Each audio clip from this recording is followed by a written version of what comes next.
Hello everyone, welcome to my channel. In this video we are going to discuss product life cycle concept.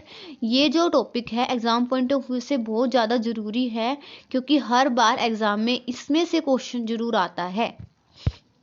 तो what is product life cycle? Product life cycle is length of time a product is introduced to consumer into the market until it is removed from the shelves. Means एक ऐसी cycle जिसमें जो product है उसके introduction से लेके उसका market से डिसअपीयर हो जाना इंक्लूड होता है.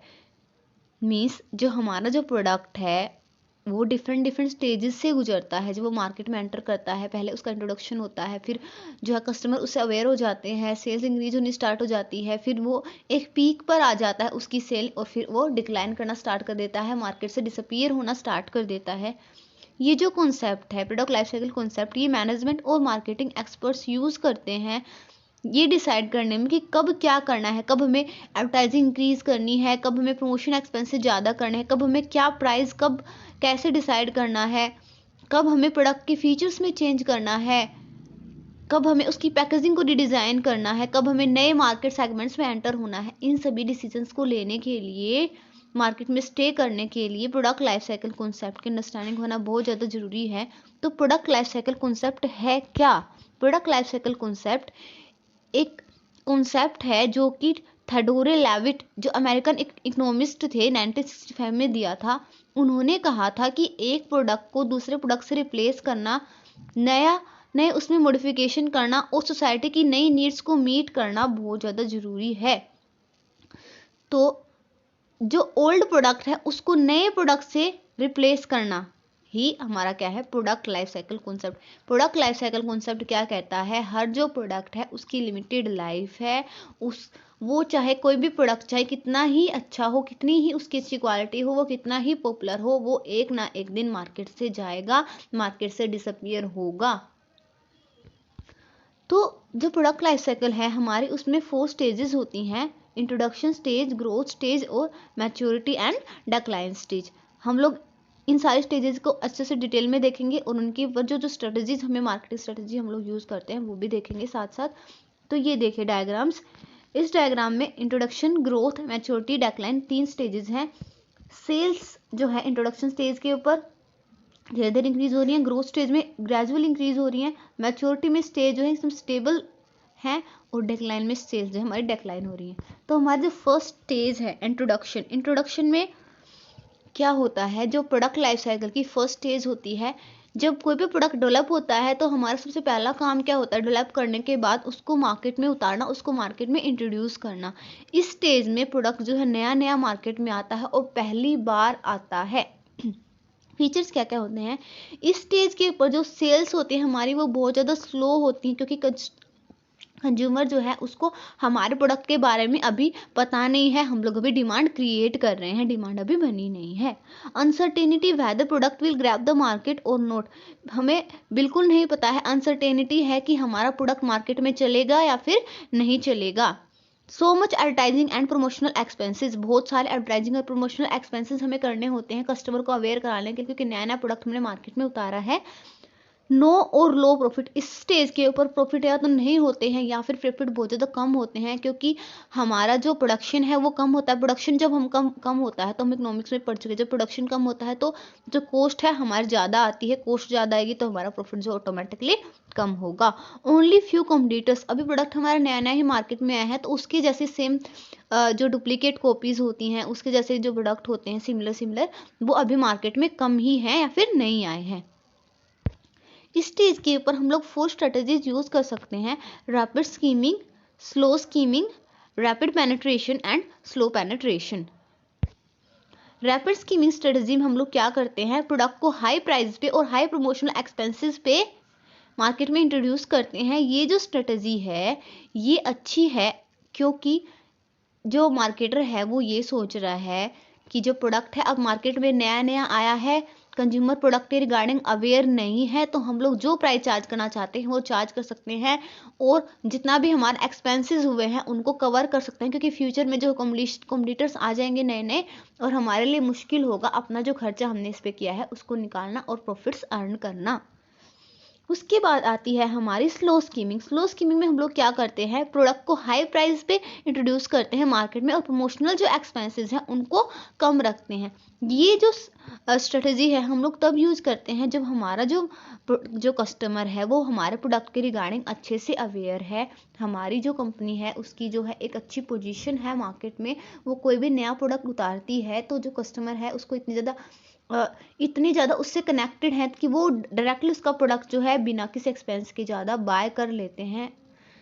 उस स्टेज के ऊपर ऐसी कंडीशन में ही हम लोग इस स्ट्रेटजी को यूज़ करते हैं। इसमें हम लोग प्राइजेज जो स्टार्टिंग में हाई रखते हैं, हाई प्रॉफिट्स अर्न करते हैं, क्योंकि जो कस्टमर है हमारे पहले से ही डायरेक्टली अवेयर है, हमारा बड़ा मार्केट शेयर है। जैसे एप्पल की हम लोग बात करें, एप्पल का कोई भी नया फ़ोन आता है, एप्पल का कोई प्रोडक्ट आता है तो जो मार्केट है उसका शेयर अच्छा है, डायरेक्टली जो है कस्टमर जो है पहले ही बिना ज़्यादा प्रमोशनल एक्सपेंसेस के उसको बाय करने के लिए रेडी होते हैं हाई प्राइसेस पे। Rapid penetration strategy. Rapid penetration strategy क्या कहती है कि हमें जो प्रोडक्ट है उसको कम प्राइस के ऊपर और हाई प्रमोशन के साथ जो है मार्केट में उतारना चाहिए, जो कि पार्ले करती है। मीन्स प्रोडक्ट का प्राइस हमें बिल्कुल कम रखना है और जो प्रमोशन है उसका वो ज़्यादा करना है। ये स्ट्रेटजी हमें कब यूज़ करनी चाहिए, जब जो है हमारा जो प्रोडक्ट है नया नया मार्केट में है और कस्टमर जो है उससे सही से अवेयर नहीं है और जो कॉम्पिटिटर है, जो कंपटीशन है उसके बहुत ज़्यादा चांसेस हैं। तो अगर हम अपने प्रोडक्ट को हाई प्राइस पे मार्केट में लॉन्च करेंगे तो जो कस्टमर है नए नए वो उसके ओर अट्रैक्ट नहीं होंगे और कस्टमर जो है उसको बाय नहीं करेंगे। Slow penetration. स्लो पेनिट्रेशन क्या है, ये कहती है कि हमें अपने प्रोडक्ट को लो प्राइस पे और लो प्रमोशन एक्सपेंसेस के साथ मार्केट में उतारना है। ये स्ट्रेटजी क्या कह रही है कि हमें अपना प्रोडक्ट जो है एकदम कम प्राइस पे और कम ही प्रमोशन एक्सपेंसेस हमें उसके ऊपर करने हैं। मीन्स हम यहाँ पे मान के चल रहे हैं कि मार्केट में कंपटीशन होना ही होना है, हमारे जैसे बहुत सारे प्रोडक्ट आएंगे तो हमारा मेन एम क्या है कि हमने जो खर्चा किया है वो निकाल ले और थोड़ा बहुत प्रॉफिट जो है मार्केट से अर्न कर ले। इसमें हम लोग प्रॉफिट जो है ज़्यादा कस्टमर को अट्रैक्ट करके करेंगे। मीन्स अगर हम कम प्राइस के ऊपर प्रोडक्ट को सेल करेंगे तो ज़्यादा कस्टमर हमारे और अट्रैक्ट होंगे, हमारा प्रोडक्ट ज़्यादा कस्टमर बाय करेंगे, जिससे जो है पर यूनिट जो प्रोडक्शन की कॉस्ट है हमारी वो कम हो जाएगी और हमारे जो प्रॉफिट है वो इंक्रीज़ हो जाएंगे। प्रमोशनल एक्सपेंसेस भी हम लोग इसमें कम करेंगे, क्योंकि जो हमारा जो मार्केट है वो जो सेगमेंट है हमारा वो ज़्यादा बड़ा नहीं है, एक छोटा सेगमेंट है, इसलिए हमें प्रमोशनल एक्सपेंसेस ज़्यादा करने की नीड नहीं है। उसके बाद आती है हमारी ग्रोथ स्टेज। ग्रोथ स्टेज क्या कहती है, अगर कोई जो प्रोडक्ट है वो मार्केट में सक्सेसफुली चल रहा है, नेविगेट कर रहा है, तो जो मार्केट है उसको वो जो मार्केट में जो प्रोडक्ट है वो ग्रोथ स्टेज के ऊपर है। ग्रोथ स्टेज मीन्स हमारी जो प्रोडक्ट है उसकी सेल्स वगैरह सब कुछ इंक्रीज हो रही हैं, प्रोडक्ट के रिगार्डिंग जो कस्टमर है वो अवेयर हो गया है और प्रोडक्ट जो है वाइडली मार्केट में अवेलेबल हो गया है। फीचर्स क्या क्या है, स्टेज के ऊपर जो हमारी सेल्स है वो रैपिडली राइजिंग है, मीन्स रैपिडली बढ़ रही है। एवरेज कॉस्ट पर कस्टमर, जो कस्टमर के साथ के ऊपर हर कस्टमर के ऊपर जो कॉस्ट आती है हमारे प्रोडक्शन पे जो कॉस्ट आ रही है वो एवरेज है, मीन्स कम हो रही है। ज़्यादा प्रोडक्शन करेंगे तो कॉस्ट कम हो जाएगी।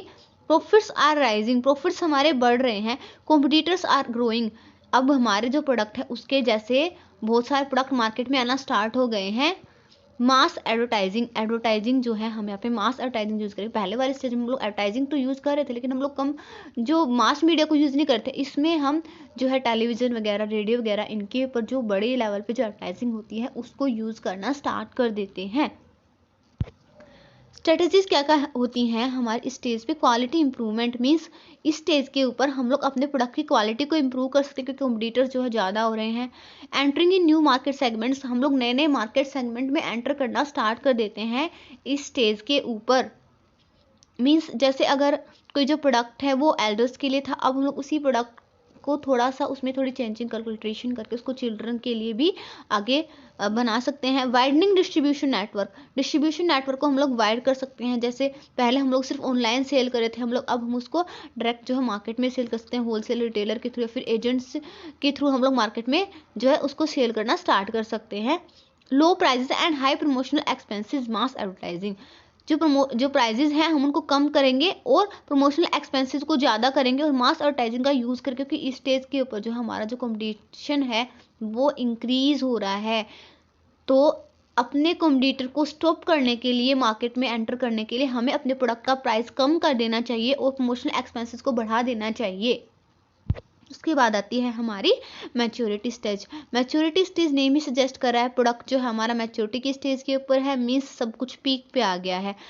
इस स्टेज के ऊपर क्या होता है, जो हमारे जो कस्टमर है वो पूरी तरह मार्केट में अवेयर हो चुके हैं। जितने कस्टमर को हम लोग ग्रैब कर सकते हैं, हमारे पोटेंशियल कस्टमर सारे के सारे हमारे साथ कनेक्टेड हो चुके हैं, हमारा प्रोडक्ट उन्होंने बाय करना स्टार्ट कर दिया है, हमारा जो प्रॉफिट है वो भी एकदम पीक पे आ गया है, सेल्स भी पीक पे आ गई। अब इससे ज़्यादा उस प्रोडक्ट के लिए कुछ नहीं हो सकता है। इस स्टेज के ऊपर क्या होता है, सेल्स भी पीक पे है, कस्टमर की जो पर कस्टमर जो कॉस्ट है वो एकदम कम हो गई है, मीन्स हमारा जो प्रोडक्शन है वो एफिशिएंट हो गया है और हमारे कस्टमर ज़्यादा हो गए हैं। ज़्यादा प्रोडक्शन होगा तो हमारी जो कॉस्ट है वो ऑटोमेटिकली कम हो जाएगी। हाई प्रॉफिट जो है हाई है, मीन्स हाईएस्ट है, अब इससे ज़्यादा प्रॉफिट नहीं बढ़ेंगे। स्टेबल नंबर ऑफ कॉम्पिटिटर का जो नंबर है वो भी यहाँ पे स्टेबल हो गया, अब बहुत ज़्यादा कॉम्पिटिटर जो है मार्केट में एंटर नहीं करेंगे। इस स्टेज के ऊपर हम लोग ये 4 स्ट्रेटजीज यूज़ कर सकते हैं टू डू नथिंग। इसका मतलब क्या है कि हमें इस प्रोडक्ट के साथ कुछ नहीं करना है, हमें चुपचाप बैठ के देखना है कि मार्केट में क्या हो रहा है। ये स्ट्रेटजी जो है अच्छी है, क्योंकि हम लोग जो है मार्केटर जो है ये मान रहे हैं कि कुछ भी कर लो, मार्केट में इतने सारा कंपटीशन हो गया है कि अब हमारे प्रोडक्ट का कुछ नहीं हो सकता है, तो इसके ऊपर एक्सपेंस करना बेकार है, वेस्टेज है रिसोर्सेज की। तो हमें इस प्रोडक्ट को ऐसे ही मार्केट में छोड़ देना है और नया प्रोडक्ट डेवलप करने के लिए तैयार हो जाना है। फीचर इम्प्रूवमेंट, इस मीन्स हम लोग क्या कर सकते हैं, जो प्रोडक्ट है उसके फीचर्स में इम्प्रूवमेंट कर सकते हैं कुछ, जैसे कि उसके पैकेट में हम लोग चेंज कर सकते हैं, पैकेट का साइज़ वगैरह कम ज़्यादा कर सकते हैं, और उसके कलर वगैरह में चेंजेस कर सकते हैं, उसके कंपोनेंट में कुछ चेंजेस कर सकते हैं, उसके पैकेजिंग में कुछ चेंजेस कर सकते हैं। इस टाइप की स्ट्रेटजीज हम लोग यहाँ पे यूज़ कर सकते हैं। मार्केट मॉडिफिकेशन मीन्स हम लोग नए सेगमेंट में एंटर कर सकते हैं मैच्योरिटी की स्टेज के ऊपर, मीन्स उसी प्रोडक्ट में कुछ अल्ट्रेशन करके हम लोग उसको नए सेगमेंट में डाल सकते हैं। जैसे कि पहले हम लोग इसमें हम लोग ये एग्जाम्पल ले सकते हैं, जैसे पहले हम लोग कोई जो प्रोडक्ट है वो हम लोग ओनली एक ही कंट्री में हम लोग उसको सेल करते हैं, हम जो उसी प्रोडक्ट को आगे जो है नए नए कंट्रीज में एक्सपैंड कर सकते हैं, नए नए कंट्रीज में लेके जा सकते हैं। उन कंट्रीज के लिए तो प्रोडक्ट जो नया ही होगा, तो हमारा जो सेल है वो सही रहेगा, हमारा प्रोडक्ट मार्केट में रन कर जाएगा। New and more user of product, इसमें हम लोग क्या कर सकते हैं, अपने जो प्रोडक्ट है उसके यूजेस को जो है मार्केट में ज़्यादा एक्सप्रेस कर सकते हैं। जैसे डेटोल ने किया है, डेटोल पहले क्या होता था, एंटीसेप्टिक की तरह काम करता था, मीन्स चोट वगैरह लग गई तो डेटोल से जो है जम्स वगैरह किल हो जाएंगे। लेकिन अब डेटोल ने क्या किया, उसका मार्केट शेयर कम हो रहा था, उसने क्या किया, उसने बताया कि आप जो उससे घर के सारी चीज़ें क्लीन करो, हाउस क्लीन करो, हर चीज़ में जो है डेटोल से क्लीनिंग करो, जम्स वगैरह नहीं आएंगे, फर्श वगैरह क्लीन करो, अपने जितने भी इंस्ट्रूमेंट है सारी चीज़ें जो हैं डेटोल से क्लीन करो। तो उसने क्या किया, यूजेस इंक्रीज कर दिया अपने प्रोडक्ट के, जिससे भी वो अब मार्केट में स्टे कर रहा है। डिक्लाइन स्टेज क्या होती है, डिक्लाइन स्टेज पे जो कंपटीशन होता है वो कंटिन्यूली राइज हो रहा है, हमारा जो कंपनी है वो emulate your success with additional product features, means अपने जो प्रोडक्ट के फीचर्स में चेंजेस कर रही है, प्राइसेस को कम कर रही है, और हमारा जो सेल है वो एकदम कम होना स्टार्ट हो गई है, प्रॉफिट हमारा कम होना स्टार्ट हो गया है, मीन्स अब मार्केट हमारे प्रोडक्ट से उब चुका है, अब वो ज़्यादा उसे एक्सेप्ट नहीं कर रहा है। कंपटीशन इतना ज़्यादा राइज हो गया है कि जो प्रोडक्ट है वो कॉम्पिटिटर्स की ओर शिफ्ट हो रहे हैं, उन्हें वहाँ से उनकी नीड्स जो है मीट हो रही हैं।